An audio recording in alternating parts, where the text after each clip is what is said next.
illegal gambling operation mas ginpasangkad sang Iloilo Police Provincial Office. Governor Arthur Defensor Jr. luyag mahibaluan ang basihan sa PRO6 sa posible pag-relieve sa IPPO Director. Ini ang gintutukan ni Zen Kilantang Sasa. Matapos nga ginpahayag ni Police Regional Office 6 Director Brigadier General Jack Wangki nga posible ma-relieve si IPPO Director Colonel Ronaldo Palomo kung hindi makasumite sang accomplishment report angot sa anti-illegal gambling operations. Ginpahayag sang IPPO Director nga wala nagapabaya sa kampanya kontra illegal nga pasugal ang kapulisan sa probinsya. Apang bangod sa pahayag sang Regional Director, mas ginpasanyog pa ang monitoring kag operasyon sa mga individual nga may kaangtanan sa illegal nga pasugal. Halin Enero 1 sini nga tuig 23 na ka anti-gambling operations ang ginpatigayon kag 64 ka individual ang naaresto.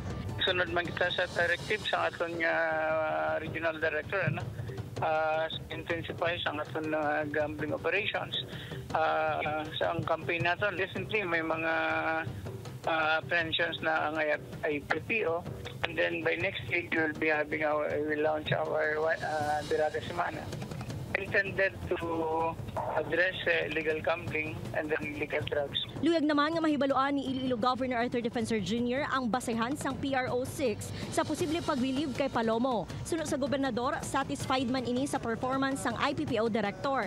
Magluwas sa illegal gambling, lakip sa ginmando ni Defensor nga tutukan sa probinsya ang kampanya kontra illegal quarrying kag illegal nga droga. Kasi sa una-ana, anong basis sila for us also to assess the situation. In the meantime, we will continue to work with our regional director and our provincial director. And we will continue to give our full support.